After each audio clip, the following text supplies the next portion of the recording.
इतवाक़ी ख़बर न्यूज़ सिंधड़ी भरिसां हिंगोरनो town committee के वार्ड नंबर 3 ते कामयाब उम्मीदवार रुखसाना शर के पुट पारां हवाई फायरिंग वारो मामलो। सरमद शर पारां जदीद हथियारन से फायरिंग वारी वीडियो वायरल थियण खां पोइ SSP नोटिस वरितो आहे।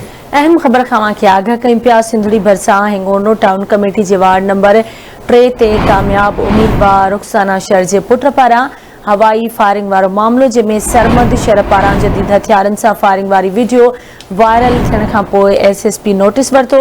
जांच लाइ DSP CIA फज़ल हक चांडियो के जांच ऑफिसर मुक़रर कयो वियो आहे।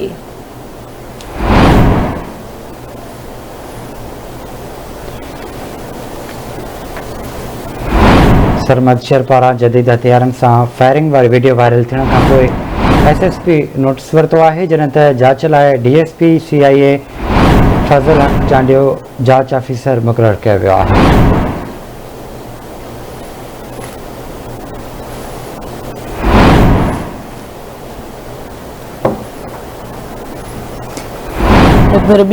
अहम खबर खां आगाह कयूं पिया। सिंधड़ी भरिसां हिंगोरनो टाउन कमेटी के वार्ड नंबर 3 ते कामयाब उम्मीदवार रुखसाना शर के पुट पारां हवाई फायरिंग वारो मामलो, जैमें सरमद शर पारां जदीद हथियारन से फायरिंग वारी वीडियो वायरल थियण खां पोइ SSP नोटिस वरितो। जांच लाइ DSP CIA फज़ल हक चांडियो के जांच ऑफिसर मुक़रर कयो वियो आहे। राब्तो कयो आहे सिंधड़ी में शाहजहान शर सां। शाहजहान आगाह कजो, छा तफ़सील आहे?